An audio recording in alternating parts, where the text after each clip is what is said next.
Welcome Sahasra vlog. என்னடா நம்ம சகப்பியை உள்ள கூண்டில் போட்டு அடைச்சி வச்சிருக்கேனே அப்படி சொல்லிட்டு பார்க்குறீங்களா? ஏன்னா மற்ற கோழியும் சேவலும் அவங்கள டிஸ்டர்ப் பண்ணக்கூடாது இல்லைங்க, அதனால தான் இந்த கூண்டுக்குள்ளே போட்டு மூடி வச்சுருக்கேன். நம்ம சகப்பிட்ட பொறிச்ச 2 கோழி குஞ்சு வேற கீழே விழுந்துருச்சுங்க. சரின்னு சொல்லிட்டு அவங்கள பிடிச்சி வட்டைக்கல்ல விட்டுட்டு இந்த சைடு பார்த்தா, இந்த சைடு வேற ஒரு கோழி குஞ்சு இருந்துச்சு. அவங்க வேற கத்திட்டே இருந்தாங்க. சரின்னு சொல்லிட்டு நம்ம சகப்பியை திறந்து விட்டா பாருங்க, மொத்தம் 7 சிக்ஸ் பொறிச்சிருக்குங்க. நம்ம சகப்பி அதுக்குள்ளே மேய்ச்சலுக்கு ரெடி ஆயிட்டாங்க. சரி, அவங்களுக்கு ரொம்ப பசிக்குது போல. இந்த கூண்டுக்குள்ளேயே நம்ம சிக்ஸையும் சிகப்பியை விட்டுறலாம்னு சொல்லிட்டு சிகப்பியை விட்டாச்சுங்க. நம்ம கருப்பை கையில் பிடிச்சி கொஞ்சிட்டு இருந்தா நம்ம வார்த்தை அடுத்து நம்ம சிக்ஸ் எடுத்துருவாங்களோ சொல்லிட்டு முட்டையை பத்திரமா ஒளிச்சு வைக்கிறாங்க. அதுக்குள்ளே நம்ம கருப்பி நம்ம கையில் பாத்ரூம் போயிட்டு ஓடியே போயிட்டாங்க. சரின்னு சொல்லிட்டு ஒவ்வொரு சிக்ஸாக பிடிச்சி கூண்டுக்குள்ளே விட்டாச்சுங்க.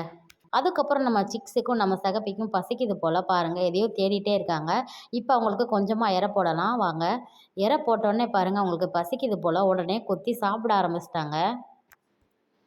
நீங்களும் இது மாதிரி கோழிக்கு இரை போட்டு அதை சாப்பிட்ற அழகா பார்த்து ரசிச்சிருந்தீங்கன்னா மறக்காமல் கமெண்ட் பாக்ஸில் சொல்லுங்கள். நம்ம அடக்கி வச்சு பொரிச்ச சிக்ஸில் எந்த கலர் உங்களுக்கு பிடிச்சிருக்கு அப்படி சொல்லிட்டு அதையும் மறக்காமல் கமெண்ட் பாக்ஸில் சொல்லுங்கள். வீடியோ பிடிச்சா மறக்காமல் சப்ஸ்கிரைபும் பண்ணுங்கள். நம்ம அடக்கி வச்சுருந்ததில் 2 முட்டை வேஸ்ட் ஆயிடுச்சுங்க. ஒரு இதில் வந்து சிக்ஸ் இருந்துச்சு, வெளியே வராமல் இறந்துருச்சுங்க. அதுக்கப்புறம் இன்னொன்று ஓப்பன் பண்ணி பார்த்தா அதில் கொஞ்சம் மஞ்சக்கரு இருந்துச்சு. அநேகமாக புது முட்டை போல். சரி, இதை வேஸ்ட்டு பண்ண வேணாம், நம்ம நாய்க்கு ஊற்றிடலாமே சொல்லிவிட்டு அந்த வட்டையை எடுத்து வெளியே வச்சுட்டு நம்ம இப்போ போய் நாய்க்கு ஊற்றலாம் வாங்க. நான் அது குடிக்குமோ என்னமோ சொல்லிட்டு டவுட்டில் தான் ஊற்றுனேங்க. ஆனால் அவன் நான் முட்டையை உடச்சி ஊற்றினவுமே குடிக்க ஆரம்பிச்சிட்டான். அதுக்கப்புறம் நம்ம செட்டுக்குள்ளே போய் முட்டையை கலெக்ட் பண்ணாமல் சொல்லிட்டு பார்த்தேன் பாருங்கள், இங்கே ஒரு முட்டை இருக்குது. அதுக்கப்புறம் கீழே பார்த்தா 3 கோழி உட்காந்துருக்காங்க. சரி, இப்போ வாங்க ஒவ்வொன்றா எடுத்துகிட்டு பார்க்கலாம். பார்த்தா கடைசியில் ஒரே ஒரு முட்டை தாங்க இருந்துச்சு. சரின்னு சொல்லிட்டு அதையுமே எடுத்துட்டேன். நெக்ஸ்ட்டு வேறு எங்கேயா முட்டை வச்சுருக்காங்களான்னு சொல்லிட்டு நானும் தேடி பார்த்தா இங்கே 2 முட்டை இருக்குங்க. அதையும் எடுத்தாச்சு. இன்றைக்கி நம்ம ஃபார்மில் மொத்தம் 4 முட்டை கிடச்சிருக்கு.